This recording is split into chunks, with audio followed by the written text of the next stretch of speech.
Selamat datang di acara Gerakan Ramadan Ceria Gizi Talk Show asik seputar Ramadan dan gizi oleh Hima Gizi UNES ya. Oke, perkenalkan nama saya Retno Kusuma Dewi dan saya merupakan staf advokasi dari Hima Gizi UNES. Dan pada kesempatan kali ini saya adalah selaku moderator yang akan memimpin selama 50 menit ke depan di acara Gerakan Ramadan Ceria Gizi Talk Show asik seputar Ramadan dan gizi. Nah, teman-teman, sebenarnya teman-teman ini saya jamin gak akan nyesel nih karena udah bergabung pada sore hari ini di acara Gistok Hima Gizi UNES nih. Karena mungkin teman-teman tuh biasanya ngabuburit sambil mencari takjil di luar atau ngabuburitnya sambil tiduran, sambil scroll TikTok aja. Tapi nih teman-teman, di sore hari ini kita tuh bakal ngabuburit juga loh, tapi tetap produktif. Nah, karena kita tuh bakalan dapat informasi, pengetahuan. Nah, informasi dan pengetahuan ini saya jamin dan yakin banget bakal bisa ngebuka wawasan teman-teman lebih lagi mengenai tema yang akan kita bahas pada hari ini, yaitu pilihan superfood tinggi antioksidan yang baik dikonsumsi selama bulan Ramadan. Kita langsung aja nggak sih kita ngundang pembicara kita yang sangat luar biasa pada sore hari ini. Oh iya, teman-teman, BTW udah tahu belum sih siapa pembicara kita yang sangat luar biasa pada sore hari ini? Oke, aku spill aja deh ya, kan daripada kelamaan. Soalnya tadi Kak Elsa juga udah ada yang nanya tuh. Jadi mungkin gak sabar lagi tuh untuk masuk ke acara inti, yaitu pemaparan materi. Nah, maka dari itu, Kak Nisa ini betul banget sama Kak Saka. Berarti Kak Nisa, Kak Saka ini sangat memperhatikan pamflet. Kak Friska tahu dong gitu kan, itu siapa Kak taunya? Dikasih tahu dong Kak namanya, jangan tahu dong aja. Iya bener, Kak Nisa, Kak Saka 100. Bu Safira guys, Bu Safira adalah pembicara kita yang sangat luar biasa pada sore hari ini gitu. Hebat kan Bu Safira? Hima Gizi bisa datengin Ibu Safira loh teman-teman. Nah jadi teman-teman tuh pasti nggak bakal nyesel join ikut acara Gistok di Hima Gizi UNES karena pembicaranya itu sangat luar biasa, moderatornya juga sangat luar biasa tentunya, acaranya, materinya, pokoknya semuanya luar biasa. Pokoknya teman-teman nggak bakal nyesel deh. Nah, tanpa berlama-lama lagi, mari saja kita undang pembicara kita yang sangat luar biasa pada hari ini, yaitu Ibu Safira. Oke, Assalamualaikum Ibu, selamat sore Ibu Safira. Waalaikumsalam. Ya, selamat sore semuanya. Ya, sore Ibu, dan mohon maaf ya Ibu tadi jika terdapat kendala. Nggak apa-apa, nggak masalah. Oke.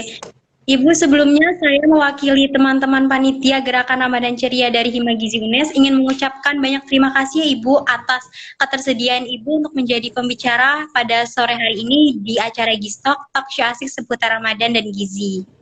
Oke, terima kasih juga karena ini sudah diberi kesempatan untuk bisa join ke live-nya ya. Semoga nanti diskusinya bisa bermanfaat. Amin, amin ya rabbal alamin. Oke Ibu, sebelumnya saya izin untuk memperkenalkan diri terlebih dahulu ya Ibu. Perkenalkan, nama saya Retno Kusuma Dewi dan saya adalah selaku moderator yang akan memimpin jalannya acara Gistok Talk Show asik seputar Ramadan dan gizi selama 50 menit ke depan. Selamat sore juga Mbak Retno ya. Oke Ibu, gimana nih Bu puasanya? Terutama kita masih berpuasa tapi berdampingan juga nih Bu di bulan masih pandemi corona nih Bu, gimana Bu? Kalau di saya sih kan di Semarang nih ya terutama ya kan cuacanya panas banget ya, itu jadi kayak tantangan tersendiri juga sih buat puasa. Ibaratnya kalau dibandingin ya antara lapar sama ausnya, kayak menangan ausnya daripada laparnya ya. Kalau di sini nggak, kalau di tempat dingin mungkin beda lagi ya, beda. Jadi kendala terbesarnya mungkin cuaca ya Bu ya kalau sekarang ini. Apalagi mungkin teman-teman yang udah di Semarang kali ya ikut ngerasain panasnya ya di sini. Jadi ya itu sih yang kayaknya kendala paling gede di situ sih. Tapi selama kita bisa memenuhi ibaratnya kalau misalnya kita bisa mengatur makanan dan minuman yang kita konsumsi selama sahur dan buka sih, saya rasa nggak ada masalah sih ya kalau gitu. Oke, nah Ibu sebelum memasuki acara inti, saya mohon izin terlebih dahulu untuk dapat membacakan CV dari Ibu Safira ya Ibu. Kan Mbak Retno? Nah, oke. Nah, teman-teman, sudah hadir nih pembicara kita yang sangat luar biasa. Udah hadir di sini Ibu Safira. Jadi pembicara kita yang sangat luar biasa pada hari ini bernama Ibu Safira Cairani Dimarti SSI Biomed nih, teman-teman. Nah, teman-teman, saya yakin nih terutama teman-teman dari Gizi UNES pasti sudah tidak asing lagi kan dengan Ibu Safira. Teman-teman pasti udah tahu deh alasannya kenapa. Oke, nah sedangkan Ibu Safira sendiri bertempat tinggal tadi udah di-spill nih sama Ibu Safira. Ibu Safira ini bertempat tinggal di Semarang, Jawa Tengah ya teman-teman. Nah, sedangkan untuk teman-teman nih yang ingin memerlukan keperluan atau ingin menghubungi Ibu Safira ini bisa banget menghubungi Ibu Safira melalui email di safiracairani@gmail.com ya teman-teman. Nah, sedangkan untuk pendidikan dari Ibu Safira ini menempuh pendidikan S1 Biologi di Universitas Gadjah Mada pada tahun 2012 sampai dengan 2016. Nah, lalu beliau melanjutkan studi S2-nya Ilmu Biomedis di Universitas Diponegoro pada tahun 2018 sampai dengan 2020 nih teman-teman. Nah, sedangkan untuk pengalaman kerja dari Ibu Safira ini sangat luar biasa dan patut nih untuk kita contoh sebagai mahasiswa nih teman-teman. Ini bisa buat kita, oh Ibu Safira nih bisa gitu loh, masa kita nggak bisa gitu kan, ini patut kita contoh nih teman-teman. Jadi Bu Safira ini pernah menjadi asisten laboratorium di Fakultas Biologi Universitas Gadjah Mada pada tahun 2015 sampai dengan 2016. Lalu beliau juga sejak tahun 2020 sampai dengan sekarang menjadi konten marketing di PT Pahami Cipta Edukasi. Lalu sejak tahun 2021 sampai dengan sekarang, Ibu Safira ini menjadi salah satu dosen di jurusan Ilmu Kesehatan Masyarakat Universitas Negeri Semarang nih teman-teman. Oke, mungkin itu aja CV yang dapat saya bacakan dari Ibu Safira, pembicara kita yang sangat luar biasa sekali nih pada hari ini. Nah, karena waktu juga semakin mendekati waktu berbuka puasa ya teman-teman, langsung saja nih karena teman-teman tadi juga sebelum Ibu Safira bergabung udah ada yang nanya, bahkan berarti teman-teman udah nggak sabar dong untuk masuk ke acara inti kan.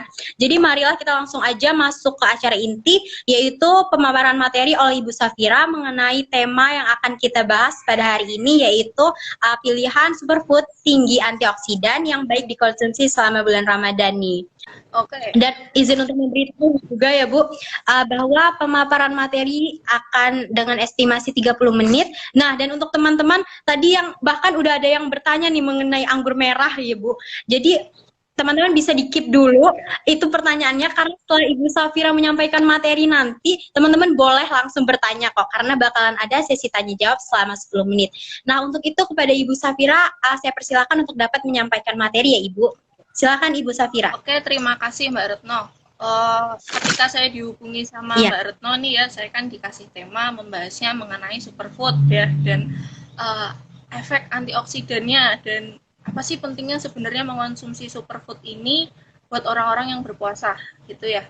Oke. Iya. Mungkin tadi udah disebutin superfood, ada yang beberapa yang benar, tapi kalau disebutin nama merek, saya nggak nyebut nama merek ya di sini ya. Itu ya sama-sama super, cuma ya bukan gitu loh. Jadi sebenarnya superfood itu simpelnya adalah merupakan bahan makanan yang dia syaratnya ada dua. Pertama, dia itu kaya nutrien, dan yang kedua dia rendah kalori gitu.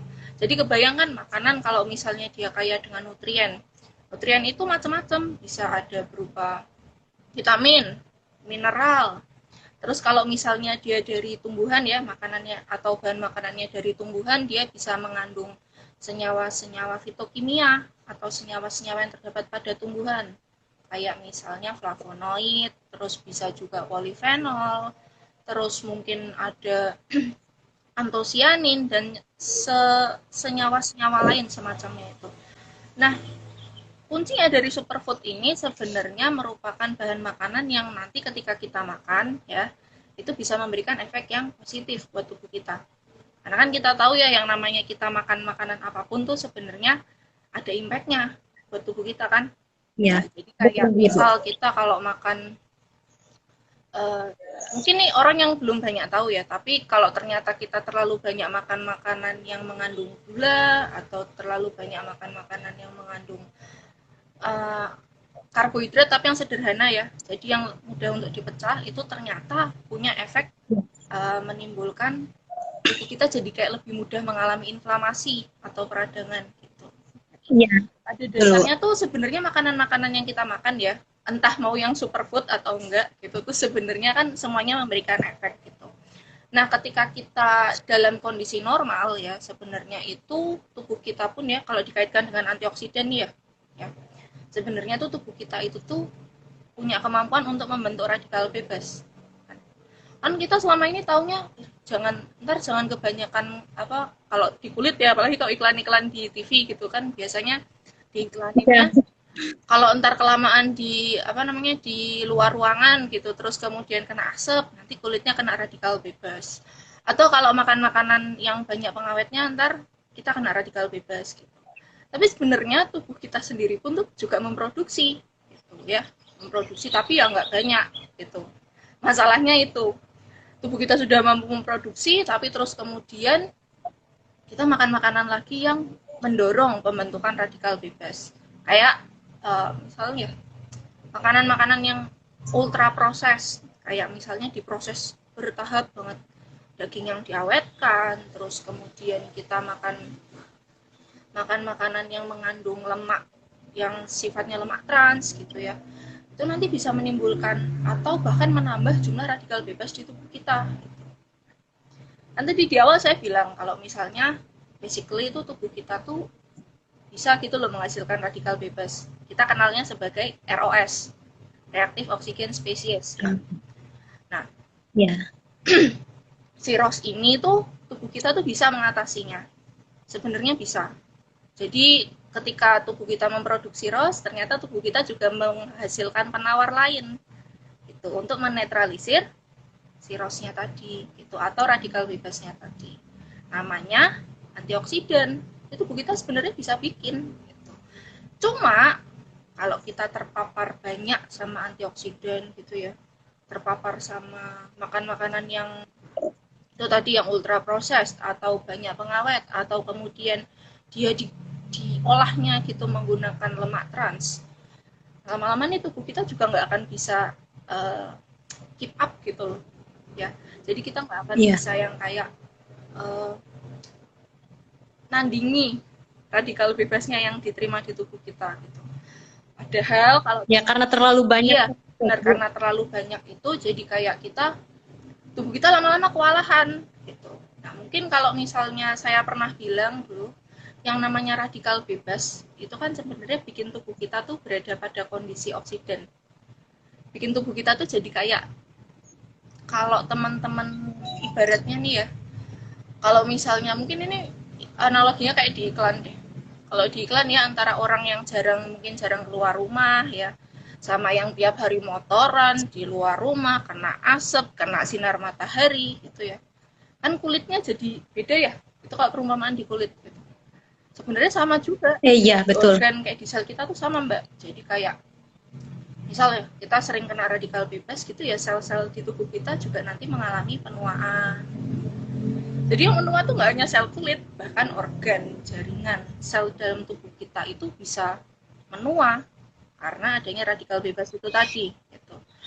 Kalau di tahap yang ekstrim ya bahkan si radikal bebas itu nanti bisa bikin berbagai jenis penyakit kayak cancer, diabetes, terus kemudian penyakit-penyakit kardiovaskuler, terus kemudian radang sendi ya, artritis, osteoartritis gitu ya. Itu sebenarnya radikal bebas itu bikin kondisi tubuh kita jadi inflamatorik. Ketika kondisi tubuh itu inflamatorik atau meradang, nah itu sangat rentan terjadi perubahan-perubahan molekuler yang impact-nya nanti akan menimbulkan banyak penyakit. Nah, sebenarnya dari uraian yang saya sampaikan tadi ya, ada banyak oksidan, banyak radikal bebas gitu. Nah, di sini fungsi dari superfood itu. Superfood itu ya meskipun tidak ya yang namanya antioksidan dalam makanan itu kan sebenarnya juga jumlahnya tidak signifikan banyak. Tapi ketika bisa dikonsumsi terus-menerus nanti kan efeknya juga bagus. Ini sekilas dulu ya, saya sedikit geser ke superfood ya kaitannya dengan antioksidan. Nah, sekarang kita masuk kaitannya dengan puasa ya. Kadang tuh ngerasa nggak sih kalau misalnya puasa tuh badan jadi lebih enteng gitu ya kan badan jadi lebih enteng Oh terus iya. perut jadi nggak berat ya berhubung nggak makan nggak minum kan ya berarti kan nggak terlalu apa namanya, nggak terlalu kerja berat juga nih saluran pencernaan kita. Dan kadang kita juga ngerasa tubuh jadi lebih ringan. Nah, sebenarnya karena puasa tuh kayak ngeriset. Tahu ya riset ya? Kayak ngeset ulang tubuh kita eh, ke kondisi yang lebih, kalau misalnya orang habis istirahat tuh kan badan jadi seger ya. Sebenarnya puasa tuh konsepnya sama kayak gitu. Jadi ketika kita nggak terlalu banyak tubuh kita nggak terlalu banyak mencerna makanan, terus kemudian tidak terlalu berat dalam apa namanya, dalam memproses hasil-hasil metabolisme gitu ya, itu tubuh kita juga nanti rasanya jadi lebih ringan. Dan ternyata kalau dikaitkan dengan antioksidan itu ya, tubuh tuh jadi lebih mudah untuk melawan radikal bebas setelah berpuasa. Jadi ketika misalnya kena radikal bebas yang banyak pun gitu ya, ketika tubuh kita sudah habis istirahat nih, ibaratnya kayak habis di recharge, habis istirahat gitu ya, kan kayak di recharge tuh. Terus kemudian tubuh kita jadi kayak punya energi baru untuk bisa melawan radikal bebas yang masuk. Kita jadi tahu, oh ini radikal bebas ini bisa ditangani dengan cara berikut. Terus kemudian apa namanya, ketika radikal bebas yang masuk ke dalam tubuh kita itu juga jadi lebih tahan ya, karena tubuh kita bisa memproduksi antioksidan gitu. Dan yang lebih unik lagi, ketika kita puasa tuh tubuh kita juga jadi lebih santai, jadi nggak stres gitu. Tubuh kita jadi nggak apa namanya, nggak tertekan untuk memproduksi ROS juga yang tadi saya sampaikan di awal ya. Tubuh kita jadi lebih tenang, tubuh kita jadi lebih kalem, terus efeknya kita jadi ngerasa lebih enteng habis puasa. Nah, tubuhnya ngerasa lebih enak, terus lebih enteng, terus kemudian apa namanya, ternyata juga jadi lebih tahan menghadapi radikal bebas kan. Sebenarnya itu kan impact dari puasa tuh kan bagus banget ya, terutama untuk menjaga sel-sel tubuh supaya nggak rusak. Ini yang penting sih sebenarnya, karena antioksidan di dalam tubuh itu tuh penting banget supaya untuk tidak menjaga sel-sel nggak mengalami penuaan. Ini kebayang nggak sih kalau misalnya sel-selnya udah sepuh, tapi ternyata dikasih beban harus bikin energi, ini bakalan susah juga ya kita untuk dapat energi yang maksimal. Nah itu sebenarnya fungsi antioksidan, terus kemudian fungsi puasa tuh ada di situ. Gitu. Jadi kita kayak nge-restart tubuh kita supaya jadi lebih siap gitu ya menghadapi tantangan bernama radikal bebas gitu. Dan ini yang sering dibilang ya, kalau misalnya puasa itu bisa memperpanjang umur, terus menyehatkan sel, itu ya ternyata kadang kan kita dengar atau kita baca info aja tuh kan apa benar gitu. Tapi setelah kita pelajari tentang konsepnya, tentang radikal bebas, tentang antioksidan itu tadi, ternyata masuk akal juga. Gitu.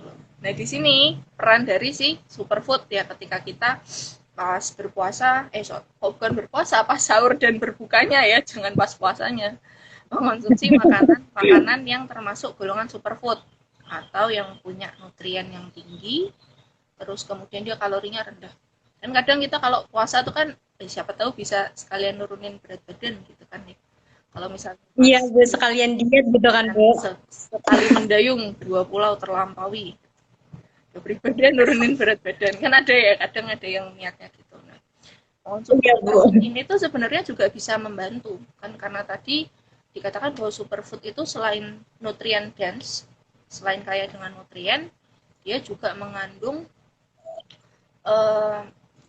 dia tidak punya dia sangat mengandung sedikit kalori gitu. Jadi kalau ingat ya, kalau misalnya kalorinya lebih rendah pun tuh juga ketika kita di dalam tubuh kita ya, simpelnya itu mau diubah jadi lemak juga nggak terlalu banyak, mau disimpan jadi lemak juga nggak terlalu signifikan gitu ya.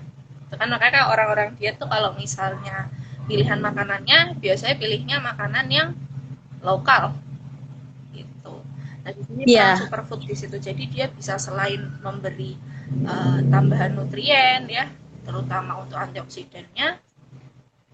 Dia juga bisa menyumbang kalori, meskipun apa namanya, ibaratnya kayak bikin perut kita kenyang tapi kita nggak terlalu makannya dikit aja udah kenyang gitu. Kayak gitu, itu sih kerennya superfood gitu. Mungkin kalau berkaitan sama kayak kalau pas puasa tuh kan lemes banget ya, maksudnya kayak Iya. nggak makan seharian dari pagi sampai maghrib kan ya, nggak minum juga, terus kan kadang ngerasa lemas gitu.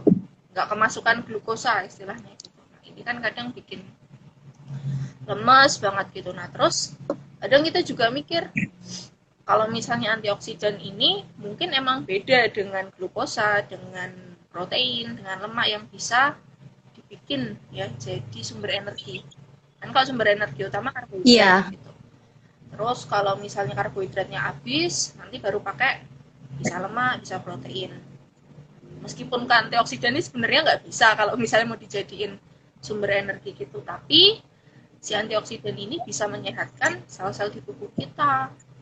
Jadi nanti bisa memproduksi energi secara maksimal. Gitu. Oh tadi kan contoh superfood ada super mie, super apa tadi? Itu kan beda ya, maksudnya ya itu meskipun super depannya ya tapi bukan superfood gitu loh. Nah kalau yang namanya Ya, superfood itu Bu. kadang tuh kalau saya bilang tuh tidak ada standar yang khusus bilang kayak oh ini termasuk superfood, ini bukan. Sedangkan kalau misalnya kita lihat dari sumber lain ya, misalnya mangga nih, di sumber A dia bilangnya superfood, tapi di sumber B bilangnya bukan superfood gitu.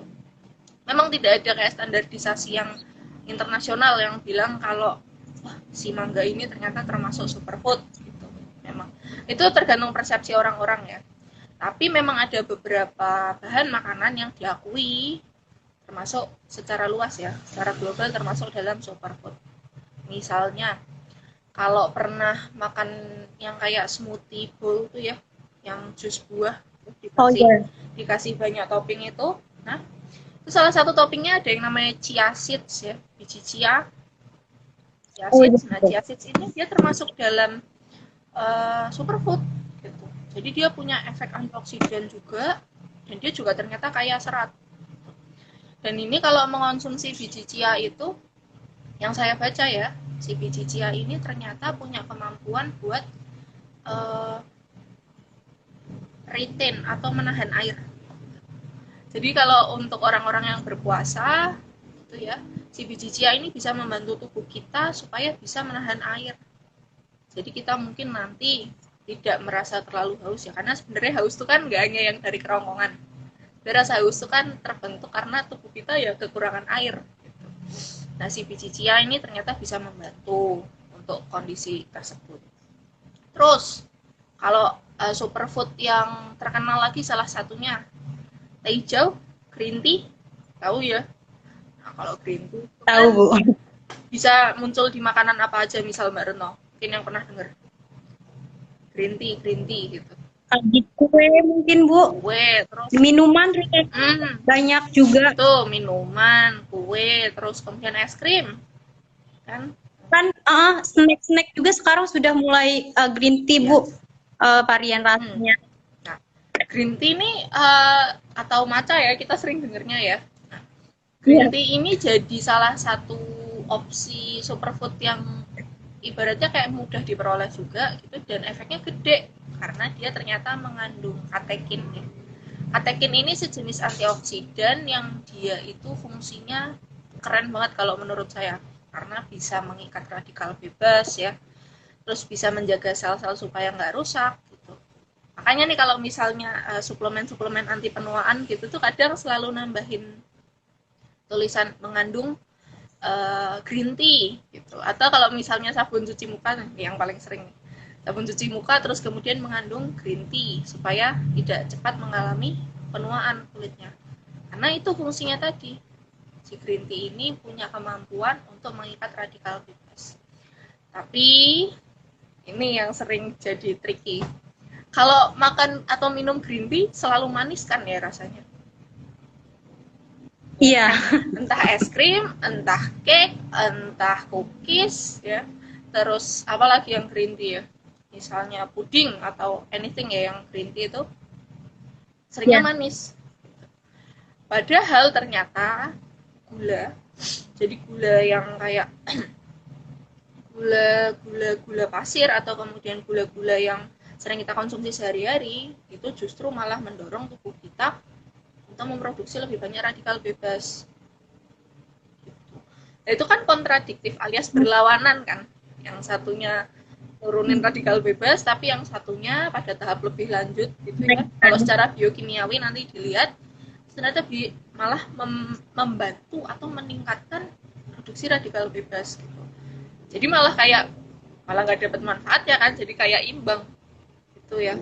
Nah ini yang perlu diperhatiin nih kalau misalnya teman-teman nanti mau mengonsumsi green tea. Kalau saran saya sih, menurut saya ya, mending nanti mengonsumsi green tea-nya tuh yang teh tawar aja, atau iya nggak pakai gula gitu, ataupun kalau nggak kuat green tea kan agak pahit ya, kalau misalnya nggak kuat terlalu pahitnya mungkin ditambah gula sedikit gitu. Karena kadang saya juga kalau misalnya lihat di mana-mana gitu kan, kalau jualan minuman green tea ya udah ya bagus green tea tapi rasanya manis banget kan gitu. Itu sebenarnya malah kalau boleh diibaratin ya antara mengurangi sama menambah radikal bebasnya, saya kok agak cenderung yakin itu malah menambah gitu loh, meskipun isinya green tea tapi kan manis banget gitu. Mungkin teman-teman dari sekarang nih ya mulai coba dikurangin minuman yang manis-manis gitu, atau kemudian mengonsumsi karbohidrat yang sederhana tuh coba dikurangi dikit-dikit gitu. Karena itu sebenarnya sangat membantu tubuh kita biar nggak gampang tua selnya, biar nggak gampang keriput kulitnya gitu. Itu simpelnya. Nah itu mengonsumsi green tea ini pas puasa ya, mungkin ketika buka atau ketika sahur tuh juga baik ya untuk mengembalikan kondisi redoxnya tubuh ya. Kondisi redox itu kayak kondisi kimia yang seimbang gitu di dalam tubuh kita, supaya nanti kalau misalnya ini juga nih, ketika kalau pas saya nih kalau misalnya pas buka puasa tuh kan kadang aduh lapar mata banget lah, ngambilin semuanya makanan gitu. Udah seharian nggak makan, goalsnya mau nurunin berat badan, tapi pas buka puasa makannya langsung setampah kan, udah setampah gitu ternyata ngambilnya yang dimakan dikit-dikit gara-gara gara-gara lapar mata kan. Itu kayak badan udah lapar seharian gitu, tapi ternyata makannya pas buka puasa nggak kira-kira jadi banyak banget gitu. Nah kadang pas buka puasa nih kita makannya apa ya, istilah bahasa Jawa jadi kayak umpa-umpaan gitu loh, makan gorengan, makan yang manis-manis, terus makan apalagi ya, makan pokoknya yang mampu menstimulasi tubuh kita ya, bikin tubuh kita jadi memproduksi radikal bebas gitu, jadi banyak banget. Nah di sini fungsinya superfood untuk membantu menetralisir itu tadi gitu. Tapi ya jangan udahlah makan ini banyak toh ada superfood gitu ya, jangan gitu ya, tetap harus dikurangi makan makanannya yang itu, tapi konsumsi superfoodnya juga lebih baik kalau ditambah ya. Karena kalau dipikir-pikir ya sebenarnya tuh kan superfood itu kayak misalnya contohnya kayak anggur tuh kan, anggur ini termasuk superfood, jadi dia termasuk kayak antioksidan. Satu renteng ini kalau dimakan semua ya efek antioksidannya bagus gitu. Tapi kan kadang kita nggak kuat ya makan satu renteng anggur gitu ya, kan karena asamnya juga tinggi. Apalagi untuk teman-teman yang punya emah tuh mungkin harus menghindari konsumsi yang terlalu banyak ya. Tadi tanyain anggur merah lagi, anggur merah ya bener sih warna buahnya merah gitu, tapi konteksnya beda ya dengan anggur merah yang saya tahu itu. Nah itu kalau misalnya kita mengonsumsi banyak ya mungkin akan kerasa, tapi kalau mengonsumsi sedikit-sedikit gitu dan kita kan kuatnya sedikit-sedikit gitu ya, jadi mungkin memang nggak akan terlalu signifikan gitu. Itu yang memang perlu diingat juga ketika kita mengonsumsi suatu makanan yang mengandung bahan alami ya. Kadang kan kita dibilang kalau misalnya oh minum teh hijau, ntar kalau minum ini bisa mencegah radikal bebas. Iya, tapi minumnya juga harus banyak dan sering gitu. Kayak gitu. Jadi mungkin kalau yang kayak istilah superfood dibilang nanti bisa mengurangi radikal bebas secara keseluruhan, mungkin ya tidak hanya superfoodnya yang berperan, tapi kita juga berperan dengan mengontrol asupan makanan yang sifatnya menimbulkan radikal bebas itu tadi. Kayak gitu. Oke. Itu tadi ada apa ya? Oke, Bu. Ya, Bu Safira, mohon maaf. Waktu pemaparan materi sisa 2 menit lagi ya, Ibu. kerasa ya. Aduh, saya kebanyakan ngomong nih. Ayo, kalau gitu mungkin kayaknya saya rasa kalau misalnya ini mungkin saran aja ya, ketika nanti teman-teman mau mengonsumsi makanan yang dibilangnya superfood, itu juga jangan cuma superfoodnya yang banyak, tapi juga kita mengontrol asupan nutrien yang lainnya. Jadi kayak ngurangin gula bisa. Jadi supaya tubuh kita tuh habis puasa tuh bener-bener ke restart, reset, jadi bener-bener baru lagi. Itu oke. Oke. Oke, Bu, sangat menarik dan membuka wawasan sekali nih, Bu, materi yang telah Ibu sampaikan tadi. Jadi kita tuh, saya yakin saya dan teman-teman yang bergabung di live Instagram kali ini nih sangat mulai terbuka nih, Bu, wawasannya. Karena kan tadi seperti yang Ibu bilang kan, contohnya teh hijau nih. Kita tahunya teh hijau itu baik ya, Bu, tapi konsumsi teh hijau yang mengandung banyak gula itu malahan menjadi tidak baik nih, Bu, karena dapat menimbulkan radikal bebas ya, Bu ya. Nah, mungkin dari teman-teman ini betul. Nah, maka dari itu saya sebagai moderator akan membuka sesi tanya jawab. Nah, bagi teman-teman nih yang dari tadi udah bertanya-tanya, itu boleh banget langsung di drop aja pertanyaannya di kolom komentar ya, teman-teman.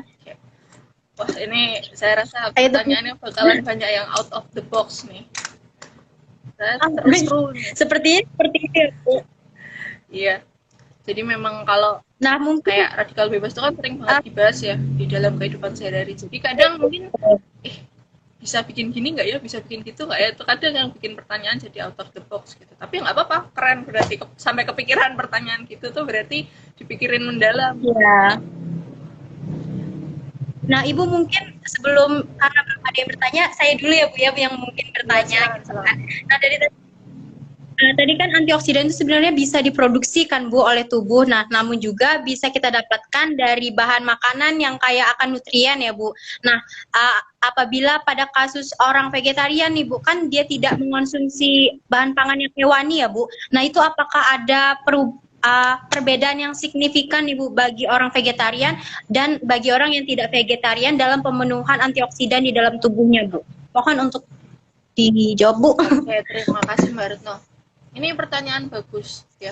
Jadi kalau misalnya orang vegan itu kan dia berarti tidak mengonsumsi produk-produk yang apa namanya sifatnya hewani ya. Tapi tergantung vegannya yang jenis apa kan, karena vegan itu kan macam-macam jenisnya. Ada yang lacto-ovo, ada yang masih mengonsumsi susu dan telur, ada yang clear benar-benar hanya sayur gitu ya. Nah, terus kemudian mungkin ya, kalau ini asumsi saya ya, kalau misalnya kita memakan makanan yang berasal dari tumbuhan gitu ya, yang kayak polifenol, flavonoid gitu ya, mungkin asupan antioksidannya pada orang-orang yang vegan itu bakalan lebih terpenuhi ya, karena mereka bahkan secara langsung ya, mungkin bahkan juga mungkin mengonsumsi sayurannya itu tidak yang banyak high proses kayak misalnya pada sumber-sumber hewani kayak daging, itu kan bisa mengalami high proses ya, diawetkan dan sebagainya macam sebanyak macamnya gitu ya bentuk pengawetan itu. Mungkin kalau orang-orang vegan asupan antioksidannya bakalan lebih bagus karena bahkan sayur menjadi staple foodnya mereka gitu ya, jadi menjadi makanan utama, menjadi sumber protein juga gitu. Mungkin kalau terkait dengan aspek antioksidan akan lebih akan lebih terpenuhi gitu ya. Tapi juga perlu diiringi dengan gaya hidup yang baik, misalnya dengan tidur yang baik juga, terus kemudian dengan istirahat yang teratur gitu, terus olahraga juga gitu. Dan sebenarnya kalau gaya hidup itu ketika orang yang tidak vegan pun juga bisa, ketika bisa menjalani gaya hidup yang tidak terlalu stres dan tidak terpapar banyak radikal bebas, itu juga nanti kemampuan antioksidan tubuhnya juga bisa bagus gitu. Apalagi kalau misalnya dia ditambah mengonsumsi superfood itu tadi yang kaya antioksidan. Tuh, jadi overall memang mungkin kalau di orang-orang vegan bakalan lebih terpenuhi ya, karena mereka ibaratnya tuh kalau makan sayur kita 1 porsi, mereka bisa 2 porsi gitu yang mengandung kaya antioksidan kayak gitu ya. asumsi saya demikian, tapi mungkin untuk pemenuhan beberapa nutrien lain yang sifatnya mungkin hanya bisa ditemukan pada sumber hewani bakalan kurang gitu. Tapi itu kan kita selama ini kan taunya demikian. Entah mungkin nanti di masa depan ditemukan sumber bahan makanan yang vegan dan ternyata bisa memenuhi kebutuhan nutrien para penganut vegan, ya mungkin itu bisa menjadi nilai tambah gitu untuk mereka. Gitu. Oke, terima kasih banyak ya Bu atas pertanyaannya. Sudah terjawab nih Bu. Tadi udah dari tadi nih menahan-nahan Bu gitu Bu, ingin bertanya gitu. Alhamdulillah sudah terjawab. Nah, ini udah ada yang bertanya nih Bu. Nih dari Gabriela ini Bu, izin bertanya, bagaimana cara mengolah superfood yang baik agar nutrisinya tetap terjaga Bu? Oke.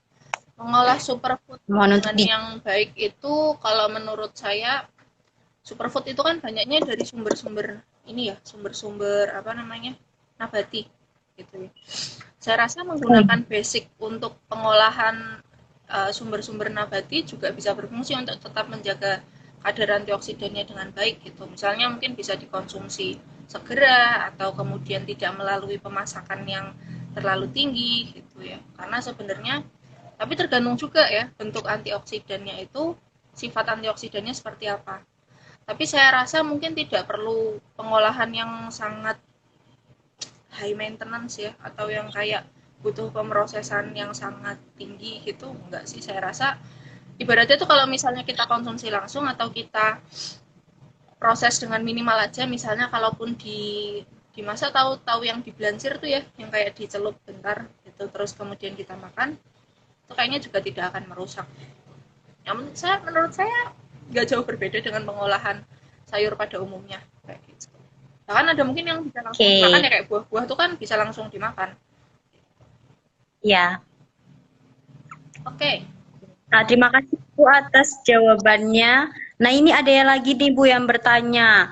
Izin bertanya Bu dari Salwa nih Bu. Izin bertanya, apakah suplemen antioksidan bisa juga disebut superfood nih Bu? Oh. Mungkin bisa diluruskan Bu. Ini pertanyaan yang bagus karena sebenarnya tricky. Yang namanya food supplement ya. Kalau saya selalu mengibaratkan makanan itu yang ibaratnya kalau kita makan satu bentuk makanan itu aja kita udah merasa content, sudah merasa kenyang. Karena nutriennya ada lengkap gitu, terus mungkin ada kandungan seratnya dan ada banyak zat pengisinya. Tapi kalau food supplement atau suplemen makanan itu sebenarnya kan dia kayak tambahan alias bukan bentuk bahan makanan yang utama. Jadi saya bilang kalau misalnya yang namanya food supplement itu kalau menurut saya pribadi itu belum termasuk ke superfood gitu, karena yang menurut saya pribadi ya superfood itu sifatnya yang natural gitu. Mungkin bisa juga dari superfood yang kita ketahui itu nanti diambil antioksidannya. Tapi itu kan ketika pengemasan di label bahan atau suplemennya kan kita mencantumkannya, oh suplemen ini mengandung antioksidan ini gitu. Entah dari sumber apapun kan sebenarnya. Karena kita tahu kayak misalnya vitamin E itu kan juga termasuk antioksidan. Kan bisa dari macam-macam sumbernya. Jadi kalau misalnya dibilang suplemennya itu sudah termasuk superfood, saya rasa enggak sih. Menurut saya pribadi ya. Karena saya lebih prefer menyebut superfood itu yang dari sumber alami. Cukup menjawab. Oke. Nah, cukup sepertinya Bu.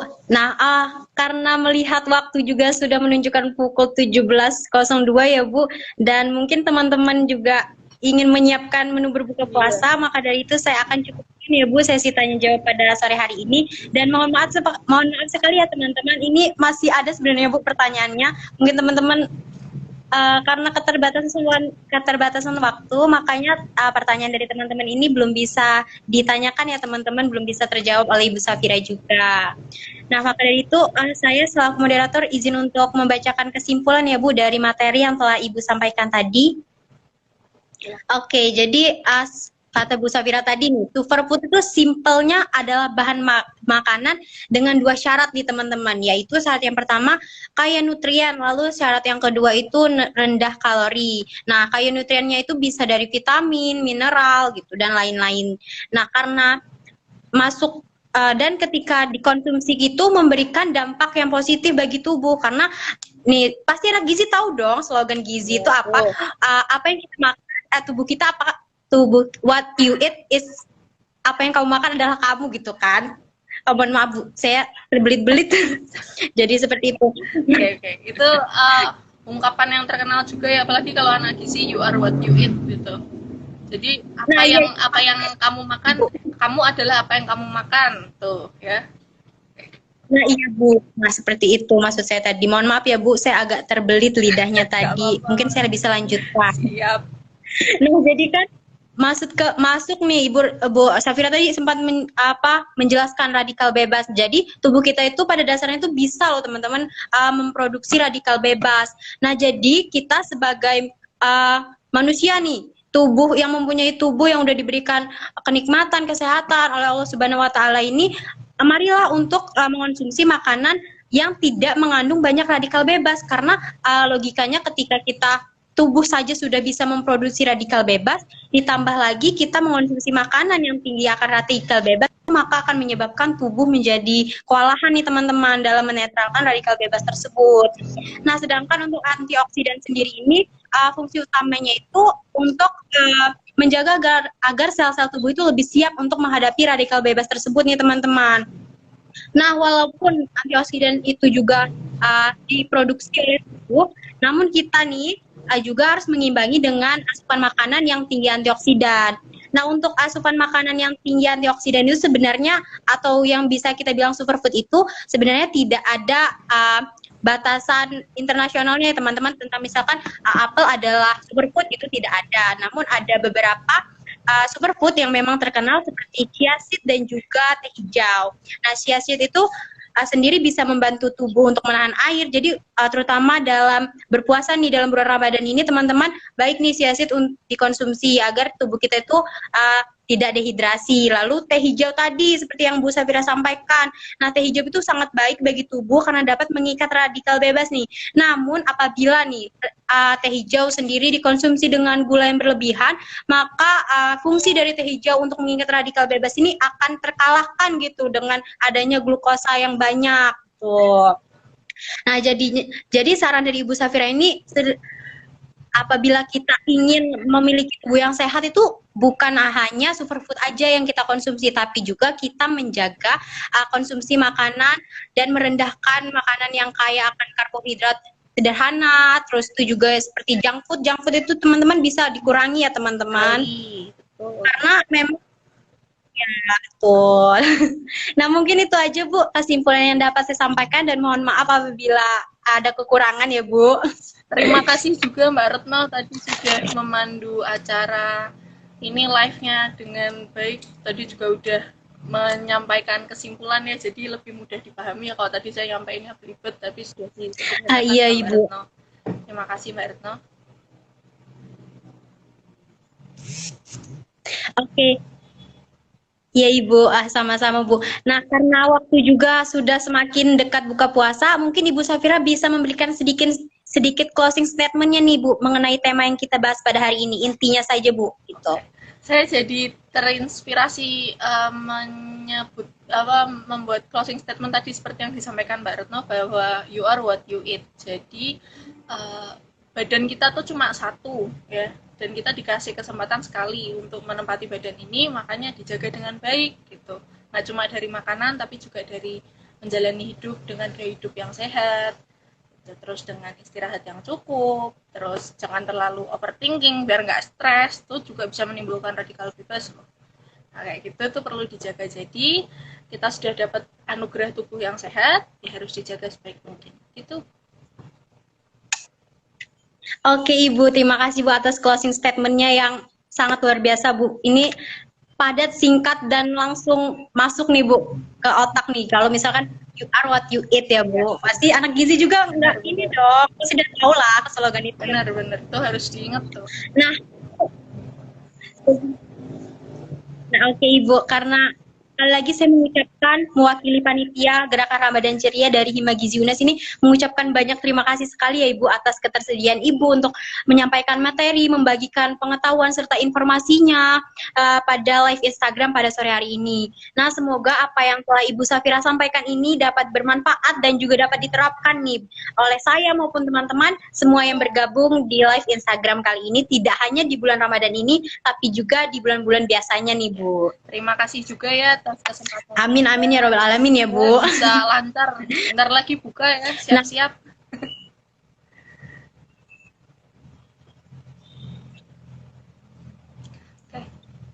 Oke, nah Ibu mungkin karena Ibu Safira apabila memiliki agenda lain, saya persilakan untuk dapat meninggalkan live Instagram ini ya Ibu. Terima kasih sekali Bu atas ketersediaannya. Oke, terima kasih atas atas kesempatannya juga ya. Saya pamit dulu.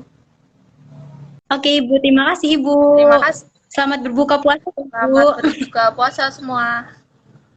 Nah, oke teman-teman, nggak terasa banget ya. Itu tadi pemaparan materi sangat luar biasa, menarik, dan teman-teman saya yakin banyak nih menerima pengetahuan, informasi yang membuka wawasan teman-teman mengenai pilihan superfood yang baik dikonsumsi selama bulan Ramadan itu apa, terus tuh fungsi dari superfood sendiri itu apa gitu kan teman-teman.